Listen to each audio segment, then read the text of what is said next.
Hi, welcome to our SQL for Data Analysis course. I am your instructor, Kat, with All Things Data. In this course, we will learn the basics of SQL querying and advanced SQL querying for data analysis.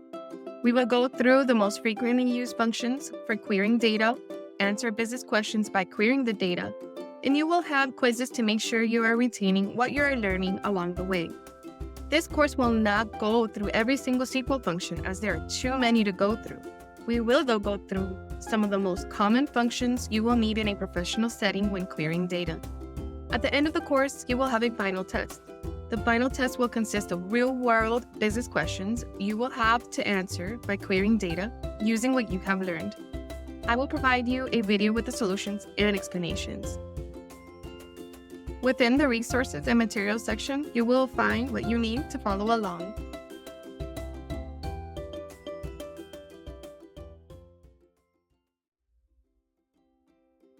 So what is a database? A database stores a collection of data. It makes this data accessible to retrieve, manage, and update as needed.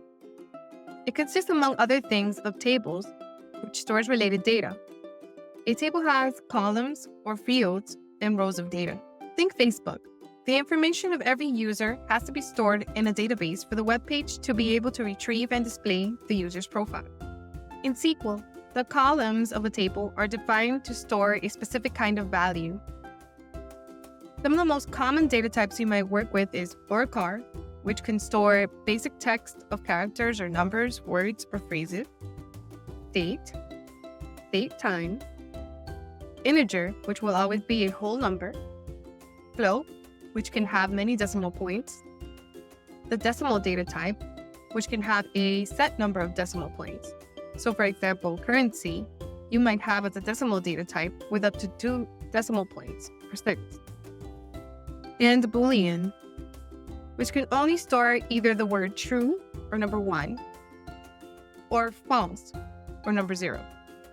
Columns can be a primary key, which ensures data in a specific column is unique, or it can be a foreign key, which basically provides a link between two tables, which we will explore in further detail, especially when we start joining data. Here you can see a database schema. It's like a diagram showing you the tables in a database and how they are related to each other. SQL stands for Structured Query Language. We use this language and its syntax to pull data from a database. There are different querying languages which differ slightly in syntax.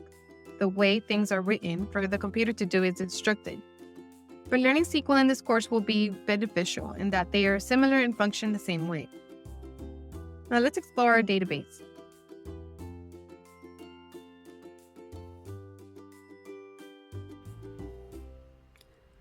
When you start at a company, you might be unfamiliar with the data you'll be working with. So it's a good idea to ask for any documentation that might be available to you for you to review. Some companies have wikis, others might have what you call a data dictionary for their database, which is basically documentation showing you the different tables that are available to you. What their names are, what are the columns within those tables, and descriptions of what the data is in each column. Also, it might show how these tables are related to one another. Once you have access to the database that you will be working with, it's a good idea to go ahead and explore it. Now, I don't mean go ahead and start pulling data from everywhere. I mean go ahead and open up these tables, expand. So for example, let's expand our Deliver Fresh database. In here, you can expand the tables. You'll see we have a categories table, customers, legacy customers, order detail, orders, products, and subscriptions. If you were to expand categories, you can see the columns that are available to you. You'll see that ID is the primary key in the categories table. This ID will not repeat and is unique to this record or row. You also have a name column and a description column. In the orders table, if you expand columns, you will see you have a primary key of ID and a foreign key of customer ID.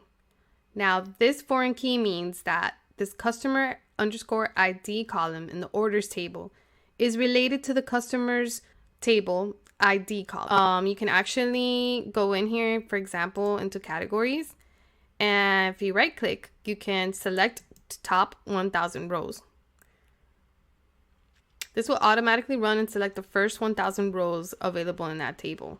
So here you'll see the ID, which is the unique identifier for this table, a name column, which is the name of the category, and a description. So for example, the produce category consists of vegetables, fruits, herbs, etc.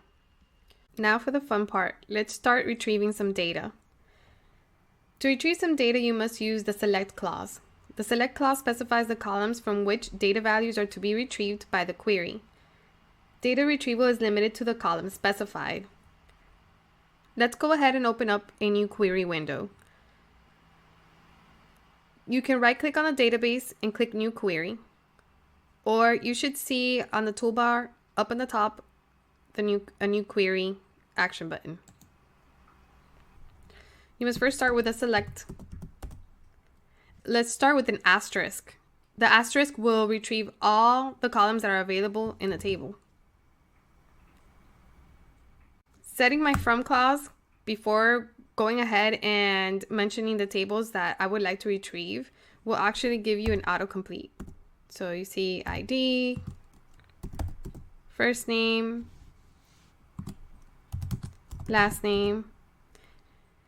Those names start appearing. And so you can actually hit tab and it will select the column name.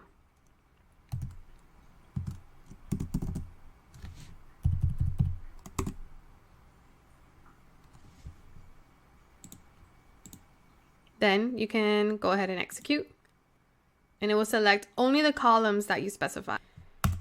So for example, maybe you only want first name and last name and you don't care about the ID and you don't care about the city or the state. You will only get back the first name and the last name. You can also alias columns, so name them something differently. Sometimes columns have long words or are not very descriptive as to what you're trying to pull. Or you have a requester that wants a file with the data and the columns named a certain way. When aliasing a column, you must put the words in quotation marks if they are a reserved word or if they have a space in between. Maybe you have a requester that wants the first name to be first with a capital, space, name. You have to encapsulate it in quotation marks. You don't need the as to do this. It will still work without the as, but I like to use it so it's clear that I'm actually aliasing the column. Let's go ahead and also use last name. But let's say, for example, that they just wanted last name all together like this. You don't need quotation marks because there's no space in between. Let's say ADDR city. They want it just like city. Again, you don't need quotation marks. Let's say ADDR state. And they want it named state. You see how it's highlighted in blue? That means that state is actually a reserved word in SQL. It will still go ahead and let me run this query, but it's good to get into a habit of actually putting reserved words in quotation marks.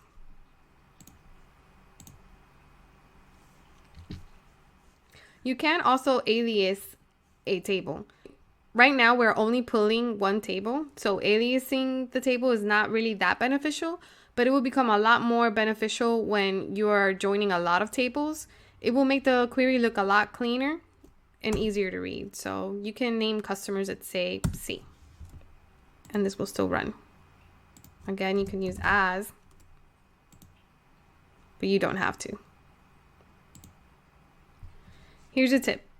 When you are selecting data from a very large table with thousands to millions of records, you should use the top clause. This will limit the amount of records, else it will take much longer to run than you need. And you can even bog down the system when many users are trying to retrieve or manipulate data.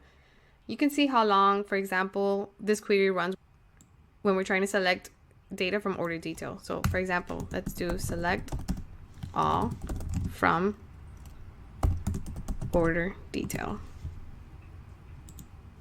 See, it's spinning down here. That's that we only have about 1 million records. Imagine a system that has a whole lot more. So if you're just trying to explore, let's say, the data, get in the habit of using top.